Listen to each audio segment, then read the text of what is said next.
RetroAffaire.com. Hello everyone! Today we have a very special video, because if you were born and you grew up in the 80s and 90s, the word portable probably makes you think about the Game Boy or the Game Gear, the Atari Lynx, those three major consoles that we explored recently. But you may remember also another handheld, another portable consoles, so to speak, so the Tiger Electronics LCD games. These are glorified calculators in terms of technical aspects, in terms of capabilities. Tiger Electronics started making these handhelds around 1988 in the States, and later on 1989 and 1990 in Europe and Japan.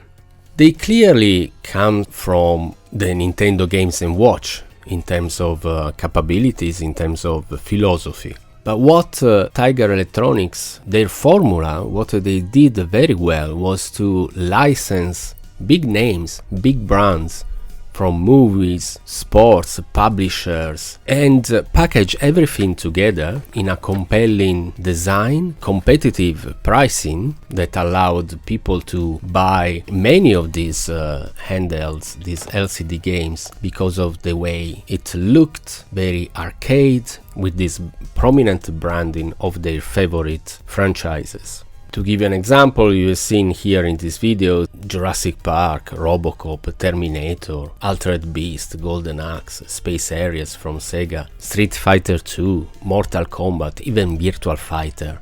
Really, you could access to any kind of franchise, and this made you, as a kid in the 90s, made you dream of bringing always with you a piece of your favorite game or franchise or movies.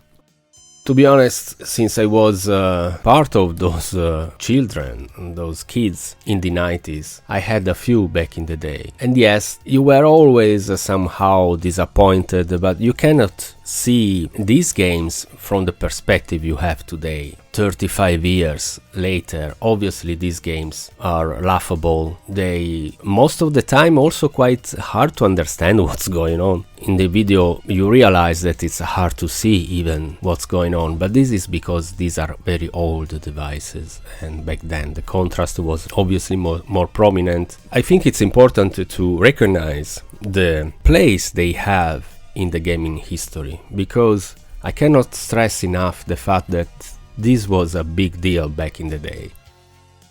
Some types of games work better than others, especially fighting games are not really working on this platform. You cannot really oversimplify fighting games. Here, Virtua Fighter, Mortal Kombat, Street Fighter 2 are pretty much the same. You can select different characters, but obviously having very limited amount of moves and controls, very limited amount of movement. You just have a bunch of positions, obviously, of your sprite.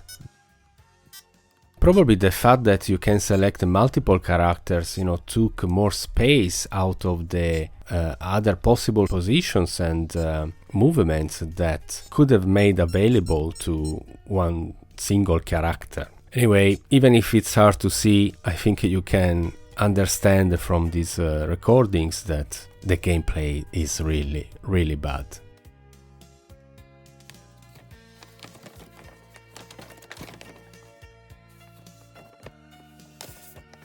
Castlevania 2, Simon's Quest, is here as well. It's quite compelling with these big sprites. It's probably one of the best, even if playing it today you don't understand if it's broken, it doesn't work anymore. Some controls, just stop working, or if it was that difficult even back in the day.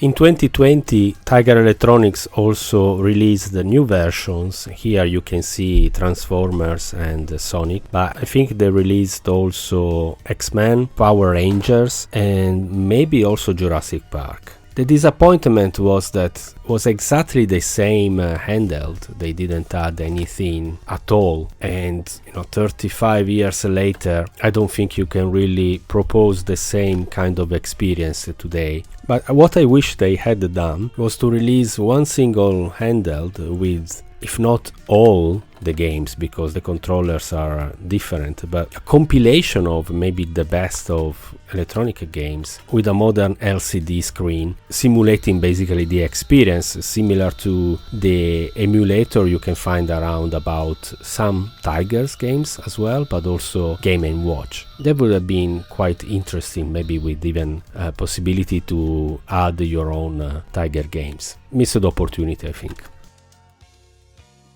As you can see, I'm showing all the games I have. I'm just stopping by on the ones that I reckon are a bit more interesting. Spiderman is sadly the opposite of the very cool cover that you can see here. You see, as a kid, if you see these kinds of design, you really had high expectations. Obviously, it's better than what we think of these games today, but still.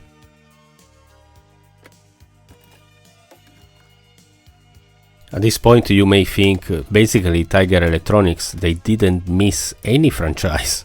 There's everything. Now let's have a quick look at Terminator. Unfortunately the sound doesn't work anymore, but still quite nice to see, or trying to see.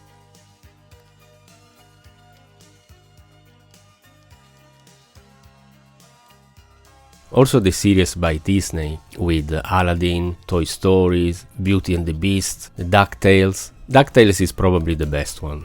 I really enjoy it even today. Some of these games are easier obviously to port into this simplified gameplay and form factor. Some others are really made clearly just to grab some easy money, some low-hanging fruit for Tiger Electronics to make some money.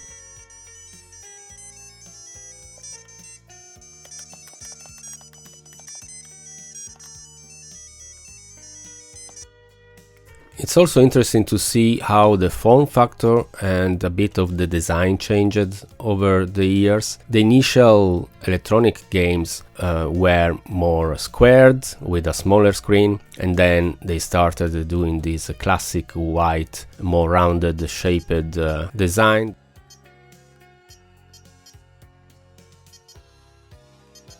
Some versions were black, such as the Jurassic Park, the Virtua Fighter, the Star Wars one. The Star Wars is curious because there's a Darth Vader minifigure that you can detach and use it as a joystick, basically. Some crazy explorations that are quite interesting. Tiger Electronics also started doing some LCD wrist games, porting some of the franchises also on your wrist directly. Street Fighter, again, Robocop is the one I had when I was a child, and trust me, having Robocop game on your wrist when you were a kid back then, it was amazing, seriously amazing. You felt like the cool kid of the neighborhood. Here on the back you can see how many LCD game watches also were available. So apart from Batman, WWF, Superstars, Double Dragon was also ported. I had the Double Dragon, I remember, as well. I have it today, but unfortunately it doesn't work anymore. Robocop, Castlevania, Ninja Gaiden, Altered Beast. Obviously the gameplay was even more limited than the classic, let's say, handheld Tiger Electronics games. Here it was really just an appeal kind of thing rather than proper gameplay.